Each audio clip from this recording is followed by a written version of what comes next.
I watched from the doorway as my mother handed my sister the envelope containing 15 years' worth of savings bonds. Bonds that had my name on them, bonds that represented every birthday, every Christmas, every achievement I'd ever earned.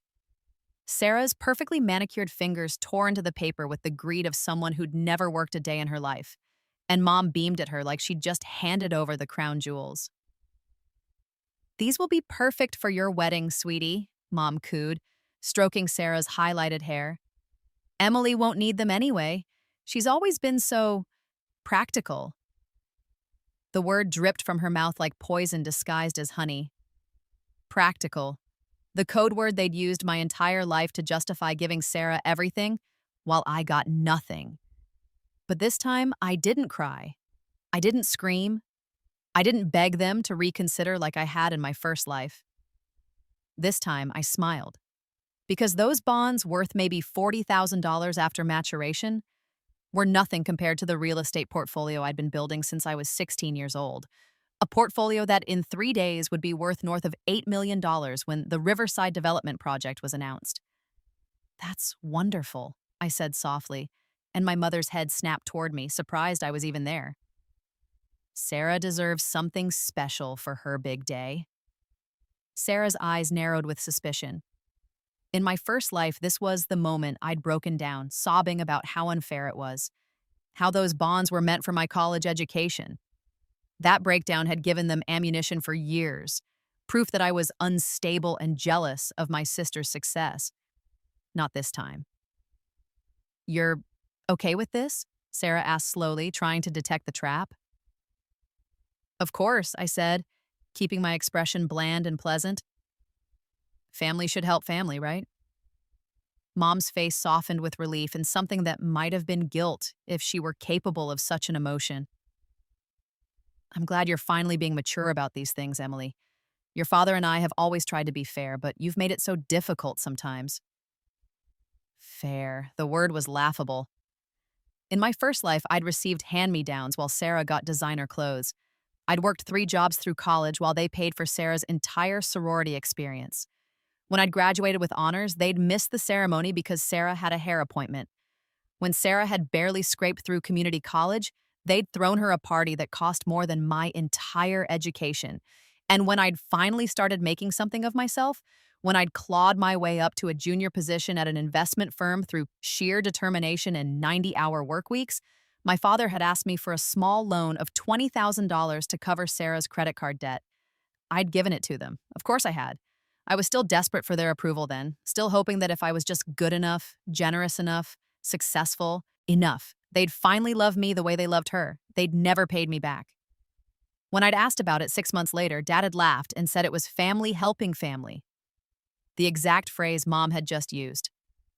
Sarah had been standing right there, smirking, her wrist dripping with the new Cartier bracelet she'd bought with money she should have been using to pay me back. That was the beginning of the end. Over the next 2 years, they'd bled me dry. Every time I saved enough for a down payment on an apartment, suddenly Sarah needed help with something. Her destination wedding in Bali, her new car when she totaled the BMW they'd bought her, her designer wardrobe for her influencer career that never materialized.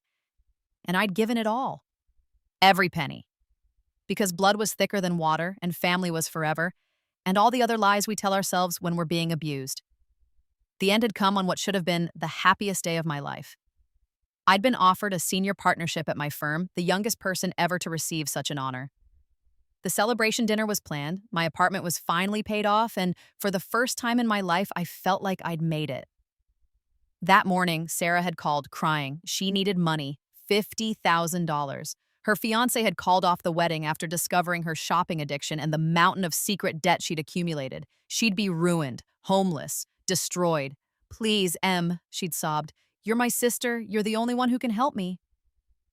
I'd said no. For the first time in my life, I'd actually said no. Within an hour, my parents had called. I was selfish. I was cruel. After everything they'd done for me, how dare I abandon my sister in her time of need? If I didn't help Sarah, they would never speak to me again. "Then don't," I'd said, my voice breaking. "I'm done. I'm finally done." I'd hung up the phone and cried for 3 hours. Then I'd gotten dressed, put on my best suit, and driven to the partnership dinner. I never made it there. The truck that ran the red light killed me instantly, according to the police report I'd never lived to see. My parents had been called to identify the body. At my funeral, which I'd somehow been able to watch as my consciousness floated in some in-between space, Sarah had cried prettily while wearing a new black designer dress. Givenchy, probably, she'd always wanted one, while my mother had sighed about what a waste it all was. She was always so difficult, Mom had murmured to an aunt I barely recognized, so angry at Sarah for no reason. It's probably better this way. She was making herself miserable with all that jealousy. My father had nodded, already checking his phone. At least she left that partnership payout. The firm said it'll be transferred to us as next of kin. Should cover Sarah's debts with plenty left over. They'd been planning how to spend my death benefits before my body was even cold. That's when something had snapped in the universe, or in me, or in whatever cosmic force governs second chances. I'd woken up in my childhood bedroom, 16 years old again, my alarm blaring the same pop song that had woken me every morning of my sophomore year of high school. At first, I'd thought it was a dream, but the details were too perfect, too exact. The crack in my ceiling that I'd stared at for hours, the dated posters on my wall, my mother's voice calling me down for breakfast, already edged with irritation because Sarah was taking too long in the bathroom we shared. And I'd known, with the absolute certainty of someone who'd lived through hell once already, that I was being given a gift, a chance to do it all differently. The first thing I'd done was test it. I'd mentioned to my mother at breakfast that Sarah's friend Jessica was probably going to ask her to prom. Mom had laughed and said that was ridiculous. Jessica was dating that football player. 2 days later, the football player had been caught cheating, and Jessica had asked Sarah to prom as friends. My mother had stared at me like I was some kind of witch. I wasn't psychic, I just remembered. Every detail of the next 15 years was burned into my brain.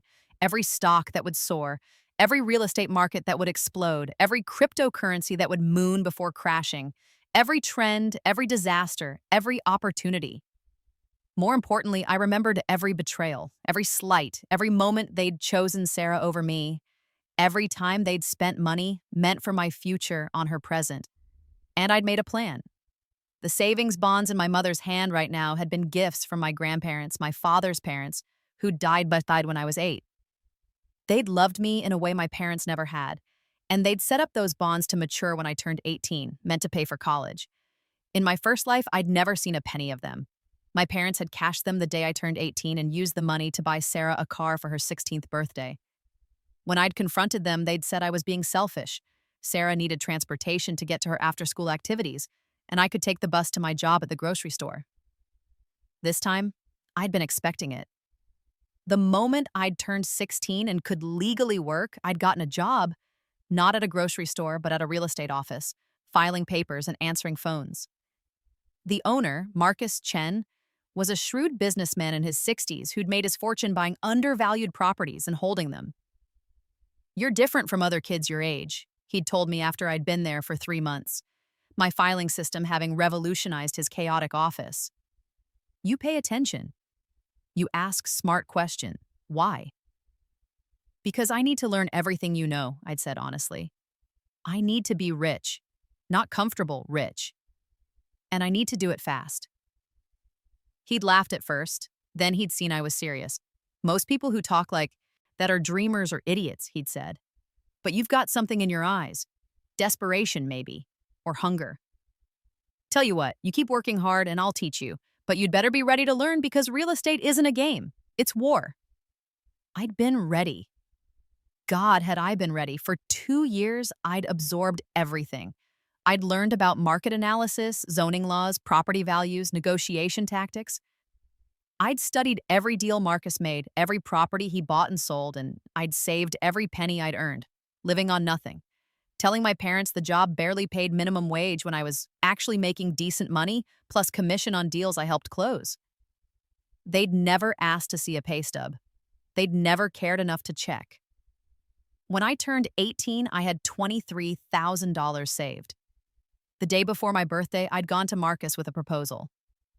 "There's a property going to auction next week," I'd said, spreading out the paperwork I'd meticulously prepared. "Industrial warehouse on the east side, near the old river docks. It's been abandoned for 5 years, and everyone thinks the area is dead. But I've been watching the city council meetings. They're planning to announce a massive development project in that area: luxury condos, shopping, restaurants. The announcement won't come for another 3 years, but the planning is already underway. This property sits right in the middle of the development zone. Marcus had looked at my research, his eyes growing sharper with each page.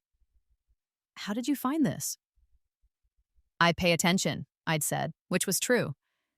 In my first life, the Riverside Development Project had been announced when I was 21, and I'd been too broke and too busy being bled dry by my family to take advantage of it.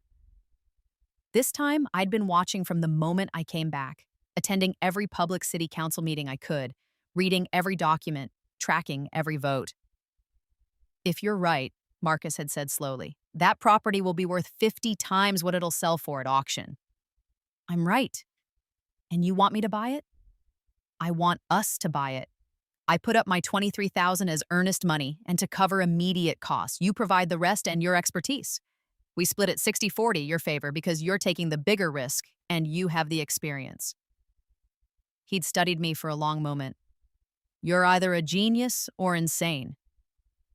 Can't I be both? We'd bought the property for $180,000, an absolute steal even for a derelict warehouse. I'd spent the next 3 years working every free moment to help Marcus slowly acquire 4 more properties in the area, using my knowledge of exactly which lots would be most valuable. My parents had thought I was just working some boring office job, too focused on my silly little career to properly appreciate Sarah's achievements. They'd had no idea I was building an empire. I'd reinvested every penny I'd made, while Sarah had been attending parties and my parents had been footing the bill for her Instagram-worthy lifestyle. I'd been living in a tiny studio apartment that cost $600 a month, eating ramen, wearing thrift store clothes, and watching my investments grow. Now I was 21 again, standing in my parents' kitchen, watching them give away savings bonds that didn't matter anymore. Because in 3 days, the Riverside Development Project would be officially announced.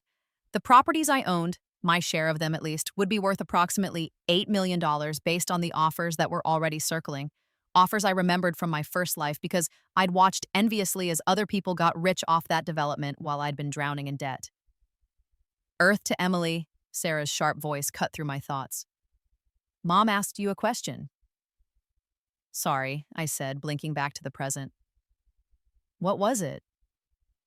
I asked if you'd like to be a bridesmaid, Mom said, her tone suggesting this was an enormous honor being bestowed upon me.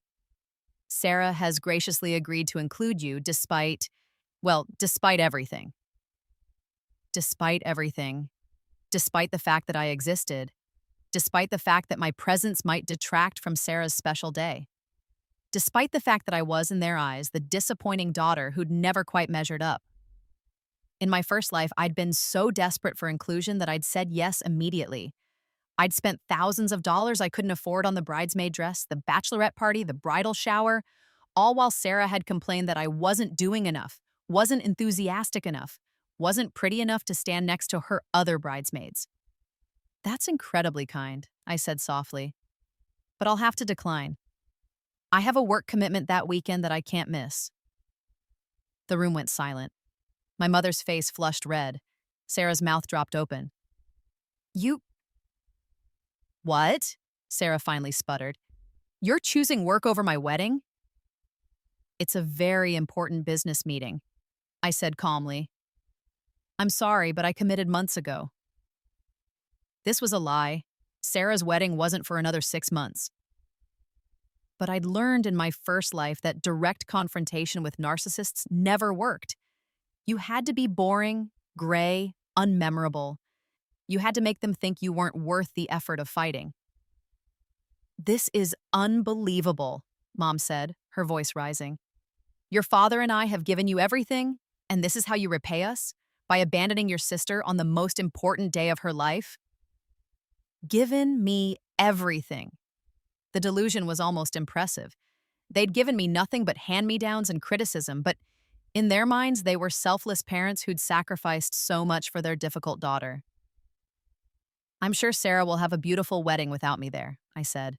She has so many friends who love her. One less bridesmaid won't even be noticed. It was a careful strike disguised as a compliment. Sarah's face went even more pinched because we both knew the truth. She didn't have that many real friends. Most of the girls in her social circle only tolerated her because my parents threw money at every event. And Sarah was always good for borrowing designer clothes or getting into exclusive clubs through Dad's business connections. "You've always been jealous of me," Sarah hissed, clutching the envelope of savings bonds like a shield. "You can't stand that I'm happy, that I'm getting married to an amazing man, that my life is perfect while you're, what, working some dead-end job and living alone?" I could have told her then. I could have mentioned that her amazing man, Trevor, was already cheating on her with her maid of honor, just like he had in my first life. I could have mentioned that he was only marrying her because Dad had promised him a position at his company, and that the marriage would last exactly 14 months before Trevor would leave her for a 22-year-old dental hygienist. But why ruin the surprise? "You're right," I said instead. "I'm jealous of how happy you are. I hope your marriage is everything you dream it will be." The sarcasm was subtle enough that Mom and Sarah missed it, but I could see my father, who'd been silent until now, watching me with narrowed eyes. He'd always been the smarter of my parents, which wasn't saying much, but he could occasionally sense when something was off. "Emily," he said slowly, "is everything all right with you? You've been acting strange lately." Strange. He meant I wasn't behaving like the doormat daughter they'd trained me to be. "Everything's wonderful, Dad," I said, smiling. "I've just been really focused on work. My boss says I have a real future in the company." This was true. Marcus had already told me that when the development was announced and our properties sold, he wanted to make me a full partner in his next ventures. At 21, I was about to become one of the youngest millionaires in the city, and my family had no idea. "Well, that's good," Dad said, still suspicious. "Just remember that family comes first. Always. Family comes first." The mantra they'd beaten into me since childhood, but only when it meant I should sacrifice for them. When I'd needed them, family had been conveniently unavailable. "Of course," I said. "Is there anything else? I have plans this evening." "Plans?" Mom's eyebrows rose. "What kind of plans?" In my first life, I would have scrambled to explain, desperate for their approval. Now I just smiled mysteriously. "Just dinner with a friend. I'll see you all later." I left before they could protest, grabbing my purse and walking out the door of the house I'd grown up in. The house that, in my first life, would be refinanced twice to pay for Sarah's failed business ventures before eventually being sold to cover their retirement debts. The house that I would never inherit, never benefit from, despite my name being promised on the deed when they'd borrowed money from me. My car was a 15-year-old Honda Civic that I'd bought for $3,000 cash. It was reliable, practical, and completely beneath Sarah's standards. She drove a brand new Audi that my parents had leased for her. As I drove away, I caught a glimpse of her in the rearview mirror, standing in the doorway with Mom, both of them probably already complaining about my behavior. Let them complain. In 3 days, nothing they said would matter. My dinner with a friend was actually a meeting with Marcus and his lawyer at an upscale restaurant downtown. We were finalizing the details of the sale. The development company had already approached us privately, just as I'd known they would, wanting to lock down the properties before the public announcement sent prices soaring. Marcus was already there when I arrived, sitting in a corner booth with his attorney, David, a sharp-eyed man in his 50s who'd been handling real estate deals since before I was born. "Emily," Marcus greeted me, standing. He'd long since stopped treating me like the teenager who'd filed his paperwork.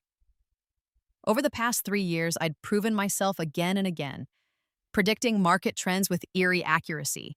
Not because I was brilliant, though I'd worked hard to be, but because I'd literally lived through it all before. "Marcus, David." I slid into the booth across from them, accepting the menu but not opening it. I had no appetite for food. I was too focused on the paperwork David was pulling from his briefcase. "The offer came in this morning," David said, sliding a document across the table. $8.2 million for all 5 properties, to be paid in full within 30 days of the announcement. They're offering an additional $500,000 for a quick close and an NDA. I stared at the number, 8.2 million. My 40% share would be $3.28 million. After taxes and fees, I'd clear about 2 million. At 21 years old, I was about to be a multimillionaire. Emily, Marcus's voice was gentle. You okay? Yeah, I managed my voice rough. Yeah, it's real. It's actually happening. It's happening because you made it happen, Marcus said firmly. I've been in this business for 40 years and I've never met anyone with instincts like yours. Whatever you do with your share, I hope you'll consider staying on with me. We make a good team.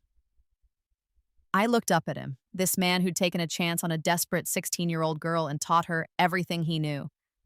Who'd treated me with more respect and kindness than my own family ever had. Who'd believed in me when I'd had nothing to offer but hunger and determination. I'd like that, I said. I'd really like that. We went over the details for the next 2 hours. The announcement would be made in 3 days at a city council meeting. The development company wanted to buy our properties before that announcement to avoid a bidding war, but they needed the sale kept quiet until after the public reveal. We'd sign the preliminary contracts tonight, with the final closing to occur within a week of the announcement. I was professional throughout the entire meeting, asking smart questions, negotiating minor points, making sure every detail was locked down. But inside, I was screaming with joy, because in 3 days, when my family learned about the Riverside development, they'd never connect it to me. They'd never know that their practical daughter who worked a dead-end job had just become wealthier than they'd ever be. And in 6 months, when Sarah's marriage imploded and she came crawling to me for money, I'd have the greatest pleasure of my life. I'd get to say no. The 3 days passed in a blur. I went to work, filed paperwork, attended client meetings, and acted like my entire world wasn't about to change. My parents called once to guilt-trip me about the bridesmaid situation, but I held firm, my voice pleasant but immovable. Sarah texted me a long rant about my selfishness. I read it, felt nothing, and deleted it without responding. The night before the announcement, I barely slept. I kept thinking about my first life, about how I'd watched the same development on the news while drowning in debt, while working myself to death for a family that saw me as nothing more than an ATM, about how I died on my way to finally celebrate my success, only to have that success stolen by the people who'd never believed in me. Not this time. I woke up early on the day of the announcement and dressed carefully in my best work outfit. Still affordable business casual, but well-tailored and professional. I did my makeup and hair with more care than usual because today was the first day of my new life. The city council meeting was at 10 a.m. I didn't attend, there was no need, and showing up would be suspicious. Instead, I went to work as normal, sitting at my desk, going through emails, waiting. At 10:47 a.m., my phone started buzzing with news alerts. City announces major Riverside development project, $500 million investment to transform East Side waterfront, luxury condos, retail space, restaurants, planned for former industrial area. I clicked through to the articles reading about the transformation of the area, the economic impact, the property values that were expected to skyrocket. Several articles mentioned that most of the key properties had already been quietly acquired by savvy investors, which was code for "we got here first." By noon, my phone was ringing off the hook with calls from other real estate developers, investors, and speculators who'd somehow gotten wind of my involvement. Marcus had warned me this would happen. The real estate world was small and word traveled fast. I let them go to voicemail. I had nothing to sell. I'd already won. At 3 p.m., Marcus called me into his office. He was grinning like a kid on Christmas morning. "The development company called," he said. "They want to accelerate the timeline. They'll have cashier's checks ready by Friday. You'll have your money in 3 days, Emily. 3 days." 3 days until I was a millionaire. 3 days until I was free. I should have known my family would find out. The article that mentioned Emily Chen, 21, junior partner at Chen Real Estate Holdings, ran in the business section of the local paper on Thursday morning. It was a small mention, barely a paragraph, in a longer piece about local investors who'd benefited from the development announcement. But it was enough. My phone started ringing at 7 a.m. My mother, I silenced it. 30 seconds later, Sarah, silenced, then Dad, then Mom again, then Sarah, then them both in a group call. I turned my phone off and went to work. By the time I arrived at the office, they were there. All three of them waiting in the lobby, my mother's face red with fury, Sarah's twisted with something between shock and rage, my father's carefully controlled but his eyes burning. "There you are," Mom hissed as I walked in. "We've been calling you all morning. What is this?" She shoved her phone in my face, showing the article. I read it calmly as if I was seeing it for the first time. "It's a news article about the development." "Don't play stupid," Sarah snapped. "It says you're a partner, that you invested in those properties, that you're going to make millions." The receptionist was watching with wide eyes. Other people in the lobby were starting to stare.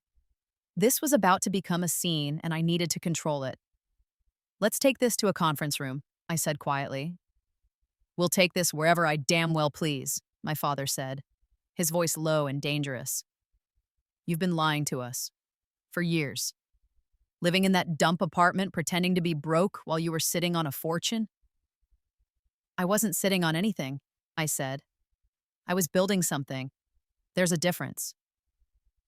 "Don't you dare talk back to me." His face was turning purple now. "We're your family. You owed us—" "I owed you nothing." The words came out cold and hard, cutting through his tirade like a knife. The lobby went silent. "What did you say?" Mom whispered. "I said I owed you nothing." I looked at each of them in turn. These people who'd raised me, who'd given me life, and who'd made that life a living hell. I worked for every penny I earned.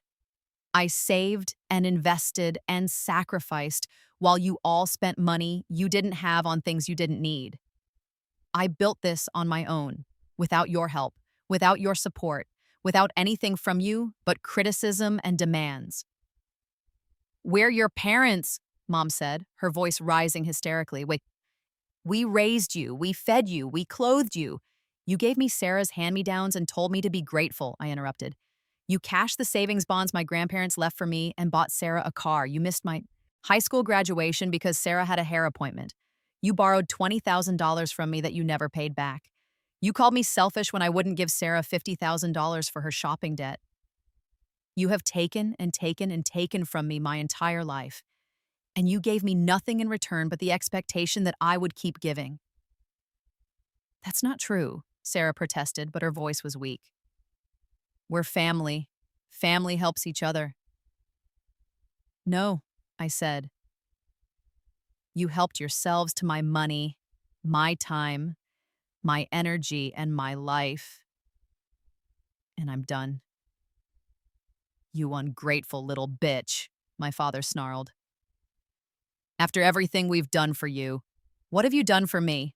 I challenged. "Name one thing, one single thing you've done for me in the last 5 years that wasn't actually about Sarah or yourselves." He opened his mouth, closed it, opened it again. Nothing came out. "That's what I thought," I said. "Now I have work to do. I need you to leave." "You owe us," Mom said, and now there were tears streaming down her face. Real tears, probably the first genuine emotion she'd shown me in years. But they weren't tears of remorse or love. They were tears of loss because she was realizing that her personal ATM was closing permanently. "We're struggling, Emily. Your father's business has been having problems. We're behind on the mortgage. Sarah's wedding is so expensive, and Trevor lost his job. Not my problem." "How can you say that?" Sarah shrieked. "You're my sister. And you're the person who's called me fat, ugly, and stupid since we were children. You're the person who borrowed my clothes and returned them ruined.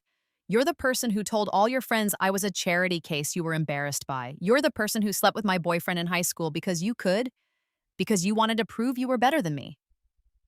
I paused, watching her face go white as I mentioned something I'd never confronted her about before. "Yeah, I knew about that. I've always known." "Emily, please." My father's voice had changed, taking on a wheedling tone that made my skin crawl. "You're right. We haven't always been fair, but we're family. We can start over. You have all this money now, surely you can spare a little to help us get back on our feet. Just a loan. 200,000 would solve everything. We'll pay you back, I swear. 200,000. The number was so absurd I almost laughed. No. No? He repeated as if he couldn't comprehend the word coming from my mouth. No, I will not give you money. I will not loan you money. I will not help you with your mortgage or Sarah's wedding or Trevor's unemployment or any of the disasters you've created for yourselves. You made your choices. Live with them. If you don't help us, my mother said, her voice turning cold, we'll never speak to you again. You'll be dead to this family. The threat hung in the air. The same threat they'd made in my first life. The one that had broken me, that had sent me crying and desperate to help them just one more time to prove I was worth loving. Now it just made me tired. Okay, I said simply. They stared at me. Okay? Mom repeated. Okay, don't speak to me. Consider me dead to the family. I'm fine with that. I turned and walked toward the elevators, leaving them standing in the lobby, their faces twisted with shock and rage. Behind me, I heard Sarah start to sob loudly, the kind of dramatic crying she'd always used to manipulate our parents. Heard my mother's voice rising in pitch as she called after me, threats and curses mixed with desperate pleas. I pressed the elevator button and waited, my back to them, my face carefully blank. The elevator dinged, the doors opened, I stepped inside and turned around, finally looking at them one last time. My father's face was mottled with rage. My mother was clutching Sarah, both of them crying. They looked diminished somehow, smaller than they'd seemed my entire life. You'll regret this, my father said. When you're old and alone with no one who loves you, you'll regret this. No, I said softly as the doors began to close. I really won't. The doors shut, cutting off their view, and I rode up to my office in silence. My hands were shaking, my heart was racing, but I wasn't crying. I was free. The closing happened the next day. I sat in David's office with Marcus and signed paper after paper, my hands steady despite the magnitude of what was happening. The development company's representatives were professional and efficient, clearly eager to lock down the deal before any other complications arose. When it was done, David handed me a portfolio containing a cashier's check for $3,280,000, minus his fees and taxes. My share. My future. Congratulations, Emily, he said, shaking my hand. You're officially a very wealthy young woman. I looked down at the check, this piece of paper that represented my escape, my vindication, my revenge. All those years in my first life that I'd spent broke and desperate, all while my family had stolen from me and demanded more, it was all being corrected now, rebalanced, made right. Thank you, I managed to say. Marcus took me out for a celebratory lunch at the most expensive restaurant in the city. We toasted with champagne that cost more than my car, and he told me stories about his early days in real estate, about the deals he'd won and lost, about the importance of trusting your instincts. I had a daughter once, he said quietly toward the end of the meal. She died when she was 17, car accident. That was 20 years ago, and I've regretted every day since that I didn't teach her everything I knew, that I didn't give her the tools to be independent and strong. He looked at me, his eyes shining with something that might have been tears. Working with you, teaching you, watching you succeed, it's been like getting a second chance. Thank you for that. I couldn't speak around the lump in my throat. This man, this near stranger who'd become more of a father to me than my own dad had ever been, had just articulated something I'd never quite understood about our relationship. Thank you for believing in me, I whispered. The next weeks passed in a strange blur. I moved out of my tiny studio apartment and into a beautiful 2-bedroom condo in the newly developed downtown area. It was nothing extravagant. I paid $400,000 for it outright, leaving me with plenty of money to invest in my next ventures with Marcus. But it was mine, truly mine. No one could take it from me. I furnished it slowly, carefully, choosing pieces I loved rather than what was cheapest. I hung art on the walls. I bought a comfortable bed with high thread count sheets. I stocked my kitchen with quality appliances and food that wasn't ramen. For the first time in 2 lifetimes, I felt at peace. My family tried to contact me 17 times in the first month. Calls, texts, emails, even a few letters sent to my old address that the post office forwarded. Each message followed the same pattern: anger, accusations, guilt tripping, promises to change, threats, begging, and finally resigned bitterness. I didn't respond to any of them. Sarah's wedding happened without me. I knew because it was posted all over social media. She'd gone Instagram official with every detail, every moment documented and filtered and hashtagged. She looked beautiful in her dress, which I recognized as the same dress she'd worn in my first life. Trevor looked handsome in his tux, already eyeing the maid of honor in several of the photos, though probably no one else noticed. My parents had clearly mortgaged themselves to the hilt to pay for it. The venue was extravagant, the flowers over the top, everything designed to project success and happiness. I wondered how much they'd borrowed, how deep in debt they were now. Not my problem, I reminded myself, and closed the app. 4 months after the wedding, Sarah's first crisis hit. Trevor lost his job, again, just like in my first life, because he'd been embezzling from his company to fund their lifestyle. The story hit the local news, complete with perp walk footage and everything. Sarah called me from a blocked number. I answered before realizing who it was. Emily, oh my God, Emily, you have to help me. Her voice was panicked, ugly crying. Trevor's been arrested. They're saying he stole money. They're going to take everything, the house, the cars, my jewelry. I'll have nothing. You have to help me, please. I'm begging you. I was silent for a long moment, remembering how her voice had sounded in my first life when she'd made almost the exact same call. How I'd been sitting at that partnership dinner, feeling guilty, wondering if I should leave early to help her. No, I said. What? I said no, Sarah, I won't help you. But I'm your sister. You're the person who made my life hell for 21 years. You're the person who took everything from me and never once said thank you. You're the person who told me I deserved to be alone because I was too ugly and too boring for anyone to love. I paused. I'm not ugly or boring, by the way. I was just overshadowed by you. But now that I'm not in your shadow anymore, I'm doing great. And you can figure out your own problems. Mom and Dad said you'd say that, she hissed, her tears drying up suspiciously fast. They said you'd turned into a cold, heartless bitch. I guess they were right. Yeah, I guess they were. Goodbye, Sarah. I hung up and blocked her number. The next call came from my father 3 weeks later. His business had failed. I'd known it would, remembered it from the first timeline, the bad investments and poor management finally catching up with him. They were losing the house. Could I just... No. He threatened to sue me. I told him to try and hung up. My mother's call came a month after that. She was sick, she said, cancer, stage 3. Treatment was expensive. I was their only hope. I almost believed her, almost. But then I remembered her mother, my grandmother, who'd had actual cancer when I was in high school, and how my mom had complained about the cost of treatment, how inconvenient it was to drive her to chemo appointments, how she wished the old woman would just hurry up and die so they could inherit her house. I'm sorry to hear that, I said neutrally.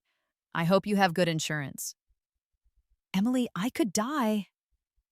People die every day, Mom. It's not my responsibility to prevent yours. She called me a monster and hung up. Later, I checked with a cousin I barely knew who still spoke to my parents. My mother didn't have cancer. She'd thought claiming she did would trigger my guilt and open my wallet. When that failed, they tried a different approach. They showed up at my condo building, got past the doorman somehow, and were waiting in the hallway when I came home from work one evening. All 3 of them looked terrible. My father had aged a decade, his hair grayer, his face haggard. My mother had clearly stopped dyeing her hair and buying nice clothes. Sarah looked the worst, skinny in a way that suggested stress rather than health, her designer wardrobe replaced with Target clearance rack. Emily, please, my father said, holding up his hands in a gesture of surrender. Just hear us out. How did you get up here? We told the doorman we were your family, Sarah said. That it was an emergency. It's not an emergency and you're not my family, not anymore. Don't say that, my mother begged. We made mistakes, we know that now. We took you for granted and we're sorry. We're so sorry. But we're desperate, Emily. We're about to lose everything. If you could just what? Give you money so you can waste it like you've wasted everything else I ever gave. You? I shook my head. No, I told you months ago that I was done, and I meant it. Now please leave, or I'll call the police and have you trespassing. You'd call the cops on your own parents? My father said incredulously. You're not my parents. Parents love their children. Parents protect them and support them and sacrifice for them. You did none of those things. You used me, bled me dry, and expected me to thank you for it. I pulled out my phone. This is your last chance. Leave now, or I call 911. They left, but not before Sarah threw one last desperate Hail Mary. Trevor left me, she said, her voice cracking. He emptied our bank account and ran off with Jen, my maid of honor. I have nothing, Em. No money, no job, nowhere to live. Mom and Dad can't help me because they're broke too. You're my only sister. Doesn't that mean anything to you? I looked at her, this woman who'd tormented me since we were children, who'd stolen my thunder and my boyfriends and my possessions, who'd never once considered my feelings or my struggles. In my first life, this moment, or one very like it, had broken me. I'd given her the money, I'd enabled her, and it had destroyed me. It means I hope you figure out how to stand on your own 2 feet, I said. Like I had to. Goodbye, Sarah. I went inside my condo and locked the door, ignoring their muffled shouts and pleas. After 20 minutes, they finally left. I poured myself a glass of wine, sat on my comfortable couch in my beautiful home, and looked out the floor-to-ceiling windows at the city lights below. I didn't feel guilty. I didn't feel sad. I felt victorious. The next year unfolded like a dream. Marcus and I partnered on several new investments, each one more successful than the last. I learned and grew and thrived, my instincts sharpened by experience and my foreknowledge giving me an edge that seemed almost supernatural. By the time I was 23, my net worth had climbed to $12 million. I wasn't just wealthy, I was secure in a way that transcended money. I had skills, knowledge, connections, and confidence. I also had friends, real friends, people I'd met through work and social events who liked me for myself rather than what I could give them. I dated occasionally, nothing serious, but I was in no rush. For the first time in my life, I was content to just be Emily, to exist without constantly trying to earn love or approval. My family made a few more attempts to reconnect over that year, each one more pathetic than the last. They sent me a Christmas card signed, "We love you and miss you." I threw it away. They showed up at my office. I had security remove them. They tried to friend me on social media. I blocked them. The cousin who told me about my mother's fake cancer diagnosis reached out once to tell me that my parents were filing for bankruptcy and my father was working as a used car salesman. That Sarah was living in their basement, working at a call center, and had gained 50 pounds from stress eating. I felt a tiny vindictive thrill at the news, then felt guilty about the thrill, then decided I was allowed to feel however I wanted about the people who'd abused me for 2 decades. The final confrontation came on my 24th birthday. I was having dinner at an upscale restaurant with Marcus and several colleagues, celebrating both my birthday and our latest successful deal, a commercial property acquisition that would net us each about $2 million once it sold. The champagne was flowing, the food was incredible, and I was genuinely deeply happy. That's when they walked in. I saw them before they saw me, my parents and Sarah, dressed in clothes that were trying to look expensive but were clearly cheap imitations. They were being led to a table near the bar, far from the windows, and my heart sank as I realized they'd probably sold something valuable to afford this dinner, some last-ditch attempt to pretend they were still successful. Then Sarah spotted me. Her eyes widened. She said something to our parents, who both turned to look. My mother's face crumpled. My father's went hard. They changed direction, heading toward our table instead of theirs. "Oh no," I muttered. Marcus, who knew the whole story by now, put a hand on my arm. "Want me to handle it?" "No," I said, standing up. "I've got this." I met them halfway across the restaurant, keeping my voice low. "What are you doing here?" "We could ask you the same thing," my father said, looking at our table. The expensive wine, the obvious celebration. Looks like you're doing well for yourself. I am. While your family struggles and suffers, my mother added. While we lose everything. You sit here in your fancy restaurant, drinking your expensive wine, and you don't care that we're about to be homeless. Several diners were starting to stare. The maitre d' was approaching, concerned. Is there a problem here? He asked quietly. No problem, I said. These people were just leaving. We're not leaving, Sarah said loudly. Not until you explain to everyone here what kind of person you are, how you abandoned your family, how you let your own sister become homeless while you live like a queen. You want me to explain? I asked, my voice still calm but caring now. Okay, I'll explain. I turned to face the restaurant, which had gone quiet, everyone watching the drama unfold. My name is Emily Chen. These people are my biological family. For 21 years, they treated me like garbage. They stole from me, belittled me, used me, and expected me to be grateful for the abuse. When I was 16, I got a job and started saving money. I worked hard, invested smart, and built a successful career in real estate. During all of this, they continued to demand money from me, which I gave them until I finally realized that they would never stop taking, so I stopped giving. I looked at each of them in turn. They're here tonight because they're facing the consequences of their own choices. Their overspending, their poor decisions, their refusal to live within their means. They want me to bail them out, to enable them, to let them continue living the lifestyle they can't afford. And I'm saying no. Not because I'm cruel, but because I finally learned that I don't owe them my future just because they gave me life. The restaurant was dead silent. My mother's face was crimson. Sarah was crying, but this time her tears seemed genuine, born of embarrassment rather than manipulation. My father just looked defeated. You've made your point, he said quietly. We'll go. Wait, I said and pulled out my wallet. I took out $300 in cash and held it out to him. This is the last money you will ever get from me. Use it to pay for your dinner tonight, or to pay a bill, or to do whatever you want. But after this, we're done. Completely. Forever. Do you understand? He stared at the money like it was a snake.